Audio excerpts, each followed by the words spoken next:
Hello and welcome to The Art of Aging, part of the Abundant Aging podcast series from United Church Homes. On this show, we look at what it means to age in America and in other places around the world with positive and empowering conversations that challenge, encourage, and inspire all to age with abundance. Today, we're pleased to welcome Beth Kowalczyk to the show.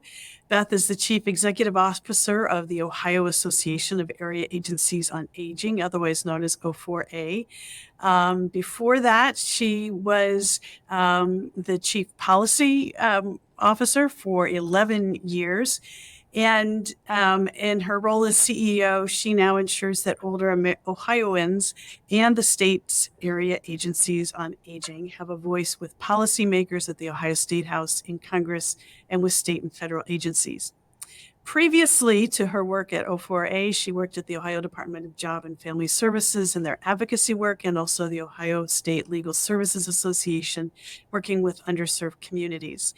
Beth is also serving as President Pro Tem in her second term as a member of the City Council in Worthington, Ohio. But Beth and I connect because she is also a certified national trainer for the National Center to Reframe Aging, promoting positive perceptions of aging through strategic communication. She was accepted into their training cohort in 2020 to explain ageism and set a plan to move the needle on ending ageism in our society. And I can tell you, as someone who was trained several years later, her work is now used in that training program as examples of what can be done when we use that work in our lives and what we're doing in the world. So welcome, Beth. Well, thank you so much, Beth, for having me. I'm really excited to talk with you today. Just a reminder that this podcast series is sponsored by United Church Homes, Ruth Ross Parker Center for Abundant Aging. To learn more about the center, including our annual symposium in October, visit www.unitedchurchhomes.org/Parker-Center. So, Beth, I have to ask you, you've done a lot of things before you came to the Ohio Agency. OAAA. I'm going to use so what drives your passion? Because you've now seemed to be focusing on aging and older adults. Yeah, well, I've always had an interest in advocacy and policy work. And as you see the trajectory of my career, that's really how I ended up here and really loving the work that I do. I started out as a legal aid attorney representing individuals with their various issues, civil issues like housing, domestic violence, public benefit issues. And it really struck me how there were policy implications. You can represent an individual, make sure that you are doing your best to help that individual person, but you're not looking at the systemic issues. And I really, really wanted to get into that work. And so I was fortunate enough through my work with legal aid to be able to advocate on issues related to poverty and low-income Ohioans at the Ohio State Legal Services Association, the state support office. And that was really interesting work and working with the state legislature to the point where I was able to then work for the state and create policy. And so learn how it worked from the inside and learned how difficult it was. It's easier to advocate than it is to create policy. So I recognize that advocates can tell you what to do, but they don't have to figure it all out. There's so many moving parts, which is really interesting. And all of that kind of really led me to this next level, which is working with the agencies who actually implement these policies at the ground level. And having this background has really helped me understand and value the work that they do. And it just so happens that this work revolves around older adults, not an area I had specifically been involved in, but have found it to be incredibly rewarding, something that benefits us all, and is an area that you would think we would have it all figured out, but it's quite the contrary. It's very complicated. And so there's a lot that we can do to ensure better public policy and ensure that there are resources for people when they need it.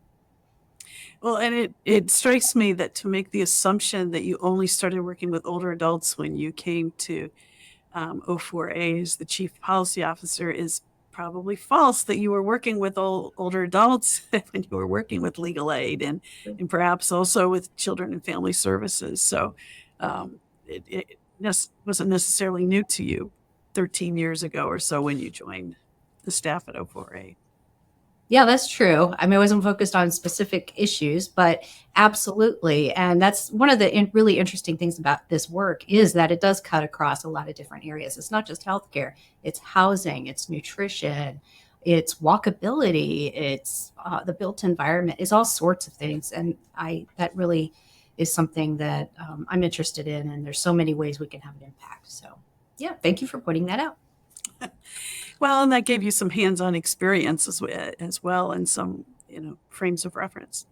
So before we go on, I know in the conversations that I have with folks that people have heard about area agencies on aging, but they really don't know much about them at all. So do you just want to give a little bit of a background as to how they function here in Ohio? And because we know that they are different in each state can kind of do their own thing. What do they typically offer and how are they supported? Well, that's a great question. I like to say it's one of the best kept secrets, and we don't like that. It's something more people should know about. The area agencies on aging are created by federal law, so they are across the country. Every state has to have area agencies on aging, and their main role is to help their local communities build a network of providers of services and to be the conduit through which funding flows to different organizations to provide those services. They have evolved since then, and they also provide services for older adults. And the primary focus is services so that we can age well in our homes and communities. It's really as long as possible to be able to stay in our homes, because that's what most people want. We all want to really age in place in our homes and in our communities and be engaged with our communities as long as possible. And so the variety of things that area agencies do probably is part of the reason why it's hard to pin down like one thing and be able to say, oh, I should call the area agency on that. But I like to think of them as your one-stop shop. If you go there first, then you can find services for Meals on Wheels, transportation, home care, care coordination, disease prevention, wellness classes. And then they also are involved in age-friendly communities and things like that. But for people who are looking for support in their own personal lives with family members or themselves, they are a great resource to call. They have the list of providers of services, and if they don't do it themselves, they can get you where you need to go. So that's why I think it's just so important to get the message out to folks.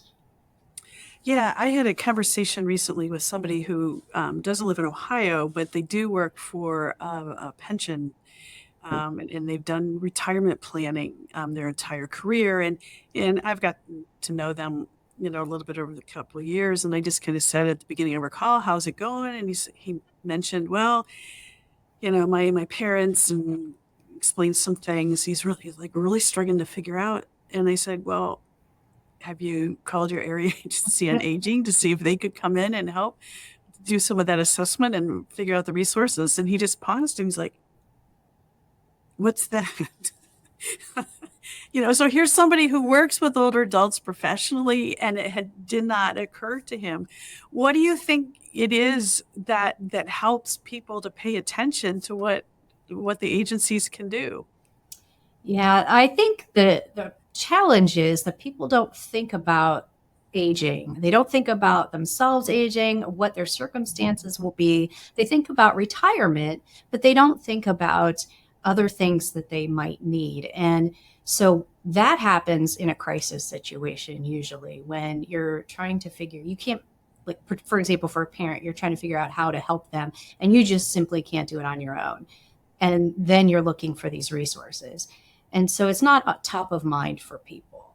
And I think that's a real challenge, is how do we get out our message on the things that we can do? And I think the best way for us to do that, and I think AAAs in Ohio do an amazing job of this, is being embedded in their communities, working with other organizations.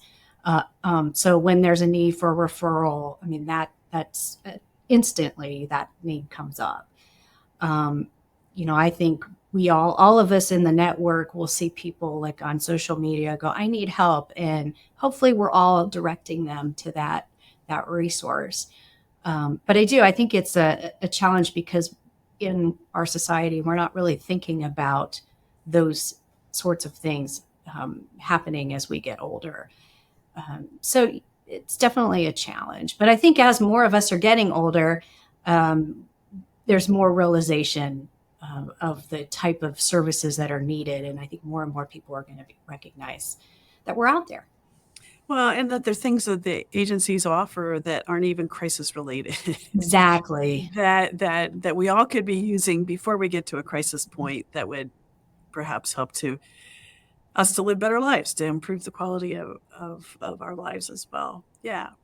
So as you think about advocacy in particular, since this is your wheelhouse and kind of where your passion lies, what has changed over time? What needs to be addressed with older Americans here? We're taping this in February 2025. And what needs to change? Just some easy questions. Well, yeah, I know if we had the answer to that, our lives would be so much easier. But I do think that the thinking about aging differently, and I think as we age, our generations age, we'll be looking at it much differently. I think in previous generations, it really was about caring for people as they got older, but not really recognizing the value that older people have in society, that they would want to continue to be engaged. We think, oh, you retire, you're done, you're kind of off. And that's the end. We just take care of you till you die. But that's not, I know I don't want to go out that way. I mean, I think that everybody, as we're all aging, thinking about it a little bit differently. And we're living longer too. And so I think there's going to be demand for attention to these issues and better policy to support us. And so and that really means thinking about aging differently as a process, not a population, is what I like to say. And so at what these different points in the aging process, what can we do to help people remain as healthy as possible and have good outcomes and have the best quality of life they can have? But as I started this, even 11, 12 years ago, thinking about how to talk about aging, it was very much a protection type of language. And we have totally changed that to a more empowering type of language. And I think that's really gotten attention, better attention to the issue, not 100%, but I know we're going to be talking about that a little bit more, about reframing aging. So let's just jump right in there, because the issue is ageism, not aging. And so tell me about your passion for the role of addressing this in the world. Yeah, I mean, I kind of just stumbled on this reframing aging idea through some newsletters and things. There was research being done, and what intrigued me was the idea that by changing your language, you could impact public policy. I'm an English major, I'm an advocate, I'm looking for all the tools I can, and we weren't getting anywhere with what we had. Nothing was changing. And so looking at this research, which is evidence-based, talking to thousands of people about their thoughts about aging and testing out different ways to talk about aging in a way that makes people more engaged and wanting to solve problems. It combats ageism. You just think about aging differently, and then perhaps moving the needle on these policies. it was just an amazing thing that I thought, oh my God, if we could just harness this in our advocacy, that it would be tremendous to see how that could change some of the policies we have at the state and local levels in terms of thinking about aging.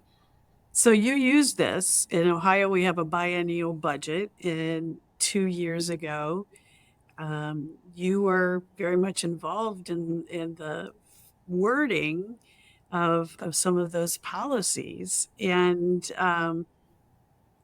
if my memory serves me correctly, that biennial budget saw some very positive changes that needed to be made. So what kinds of things can you give us an example of, Yeah. what kind of change that happens?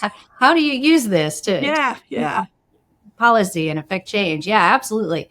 Well, the whole idea is thinking about aging, understanding ageism, first of all, which I love that you point out it's ageism, not aging. Um, and that And based on our training, we probably should say that ageism are the negative ways that we think, feel, and act towards someone based on age. Okay, go ahead. Yeah, thank you. Absolutely. And that can be external, like age discrimination, but it also could be internal. And I think the internal is what it is so impactful to understand, both on a personal level, but also for policymakers, because there are certain ways that we talk about aging that make people think negatively about it. And that's all the training is about what are those patterns of thinking that people have that can impact your thoughts on what aging actually is, a realistic story on aging, and then how that impacts public policy. Because if you think about aging as you just assume it's a decline and older people are another category that you don't have to think about, then you're not as inclined to actually think about the best public policy to help people age. It's more about, we'll just give them some money for some meals and we're done, but not really thinking about the long-term outcomes. So I was really excited to try using this in advocacy in the budget. And I've done this in 2 budgets. It got refined in this last state budget advocacy. And to be clear, there was a group of people all working on these issues. We have a great coalition, and the governor's office, the administration, the Department of Aging, all were working together on this. But part of that also included this idea of reframing aging, and that included using it in testimony, in social media, in op-eds, and other things. And just a great example that I like to share is when I would go and testify, I had a button, which I should have worn, and I forgot it, but there's because I carry it everywhere. It's in my bag. But the button says, aging so cool, everybody's doing it. Yeah. And I like to say that at the beginning to kind of set the context, the frame for how to think about this. This isn't just about those people, those old people that we need to take care of. That's about all of us. And how do we actually set up a system and policies that will support us all as we age? So I'm not necessarily working with policy, but I get to do more teaching with groups, and did a program a couple weeks ago in a church, and there were about 85 people in the room for a 5-hour workshop.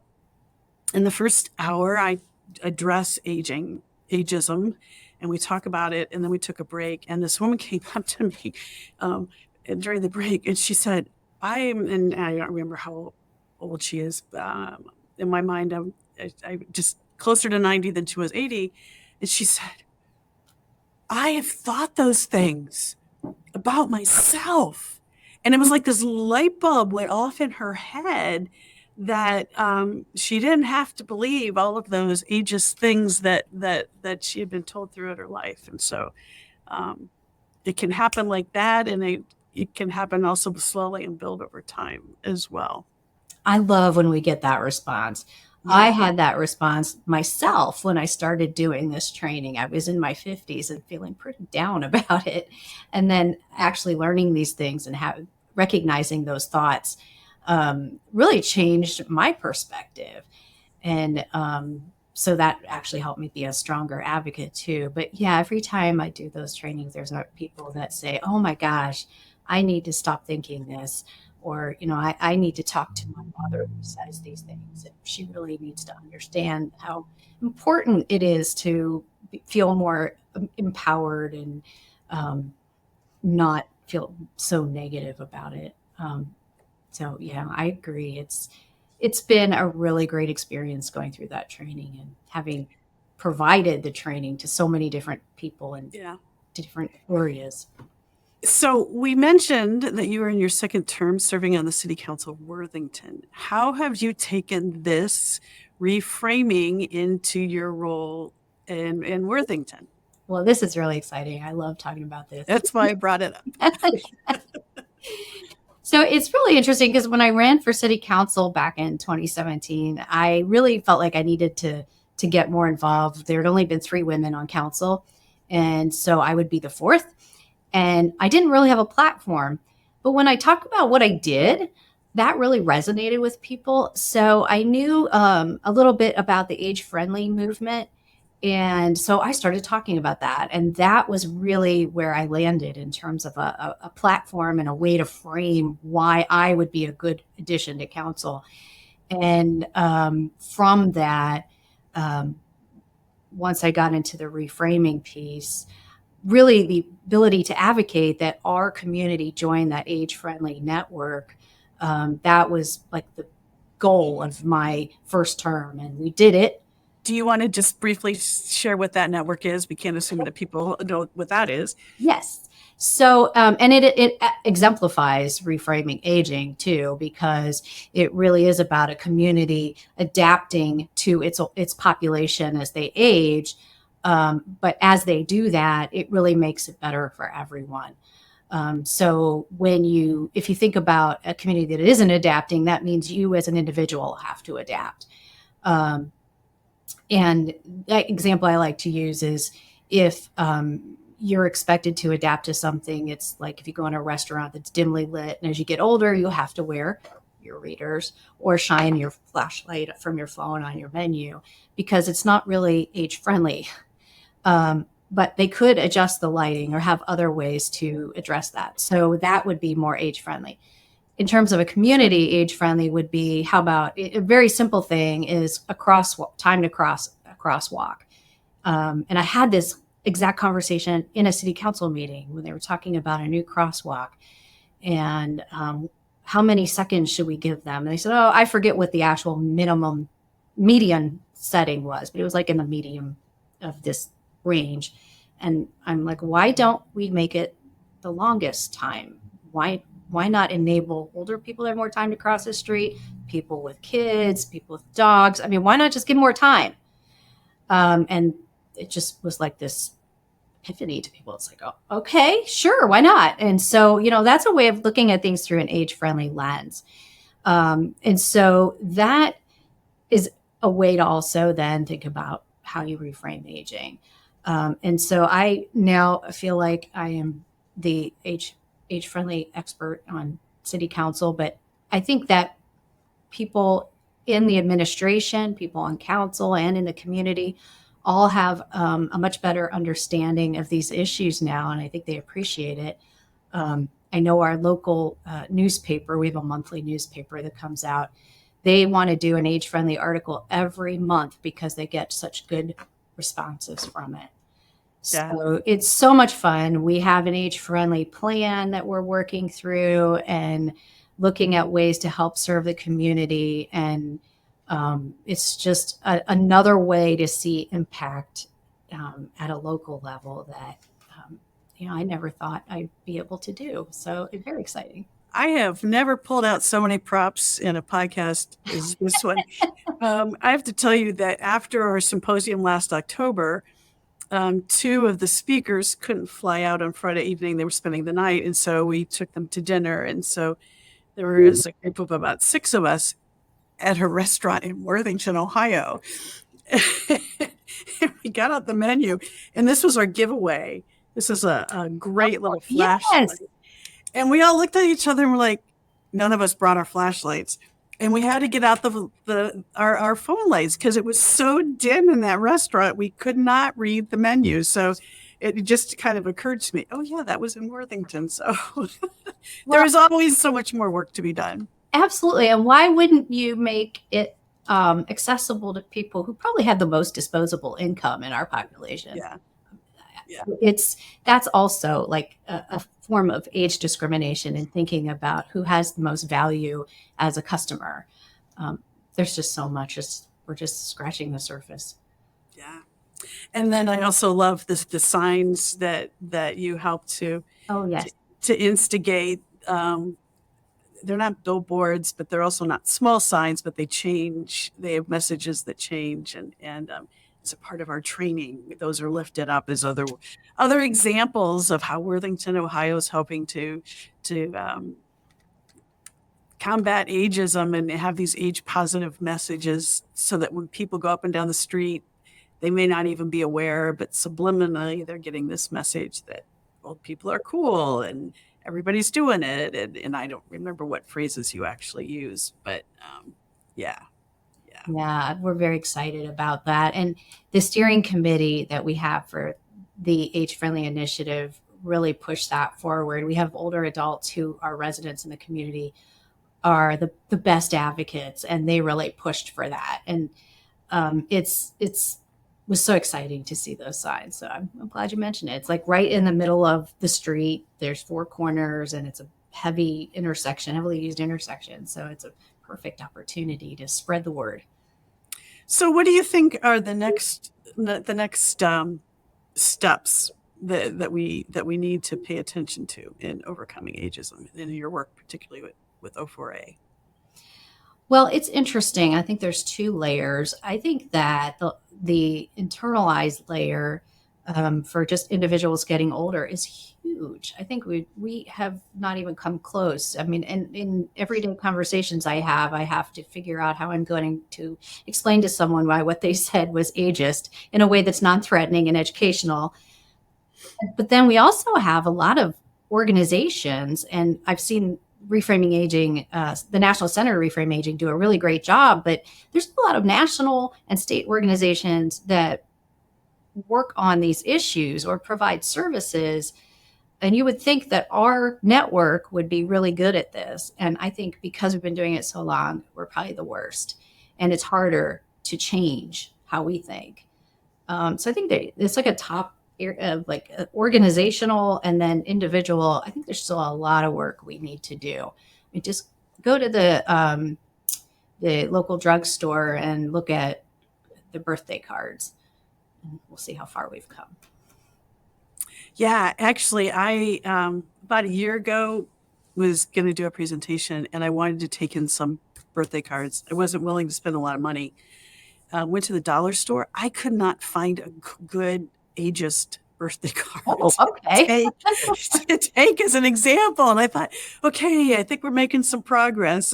I'll take that as a good thing then. Yeah, I did. But it's like, okay, now I have to figure out how else. Okay, I'll just get it put in a PowerPoint or whatever. But I wanted people to, have cards, examples of ageist and non-ageist cards. So anyway.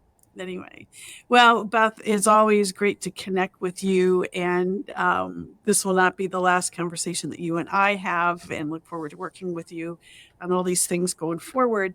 But there's one thing that we like to do as we come to the end of our podcast, and it's to ask our guests about their own perspectives on aging. So are you ready? May I ask you our 3 questions? I think I'm ready. Okay, but before we do, because I always forget this, how can people find you or the Ohio Association of Area Agencies on Aging? Yes, thank you for asking that.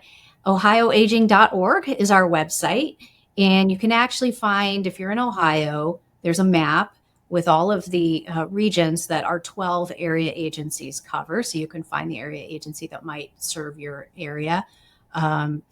We have social media. We're on Facebook, we're on Twitter, LinkedIn. And, one of the things that I like to talk about, particularly folks in the Aging Network, is we do provide training, and we have conferences that are open to anyone who's interested in these. An advocacy conference actually coming up in 2 weeks in October. We have an annual conference which looks at, I like to call it the biggest home and community-based services conference in the state. And that it really brings in best practices, what are the trends, and huge opportunity to network with both AAAs and providers and others in the network. So those are the things I hope people would check out. Thanks. Great. So, question number 1. When you think about how you've aged, what do you think has changed about you or grown with you that you really like about yourself? I think, and I'm still working on this, but I do think that as I've aged, I've gained more confidence in myself and not really thinking about what others think. So, kind of letting go of other people's opinions and not seeking external validation. I am what I am. Here's who I am. Here's what I do, and take it or leave it. It's really kind of freeing to think at a certain point you can think this way. I have 2 sons who one's in college, one's graduated, and try to explain this message to them often. But I think you just kind of have to learn, you grow through your experiences to get to that point. But yeah, that's one thing I can point to that I feel like has changed. Excellent. Thanks. Okay, question number 2. What has surprised you most about you as you've aged? I think I was trying to think about this. I think one thing is that when I was younger in high school, college, even law school, I was terrified to speak in front of people, which you would not know that anymore. In fact, I love it. I think it's really fun. But I literally was terrified. There were law school classes where the expectation is they call on you, and you have to respond to certain things. And there were times I just ran to the bathroom because I was so afraid to speak. And just, once I was in legal aid and doing training and realizing my clients' lives depended on me speaking up, as I started to be able to build that experience and learn. And there's nothing like having to do it and, just being out there. But I'm really proud of that, that I've shifted so dramatically. Great. And finally, question number 3. Is there someone you've met who has been in your life has set an example for you in aging, someone that inspires you to age abundantly? Well, I had a hard time thinking about any particular person. What I'd have to say is this network, of all the places I've worked, I think the people in this network, there's such longevity and dedication and passion. People stay, and they stay for a long time, but they aren't stuck. They really feel like everything they're doing is making a difference. And if there's something new they should be doing, they will do it. So, we've had some directors of our area agencies on aging that have been around for a long time. One that I really, truly admire is Mrs. Billy Johnson from the Toledo area. She was in the network for over 40 years. They ended up naming a street after her. She just had the best outlook and the best way of looking at how to bring the community together. But they all have that, all of the people in this network. And even my predecessor, Lark Ritchie, I admire so much. She's still working with us and is still very passionate about making sure that our network is going to thrive. So yeah, I can't pick any people. I mean, even you, Beth. I mean, I think, you and others outside of the area agencies on aging are doing such amazing work too. And I learn from each and every one of you. Well, Lark serves on the advisory committee for the Center for Abundant Aging. So also would add Lark to my list. And I just had a phone introduction, a conversation with Billy not too long ago. So the connections are strong. And so thank you, Beth, for this conversation. And thank you to our listeners for this episode of The Art of Aging, part of the Abundant Aging podcast series from United Church Homes.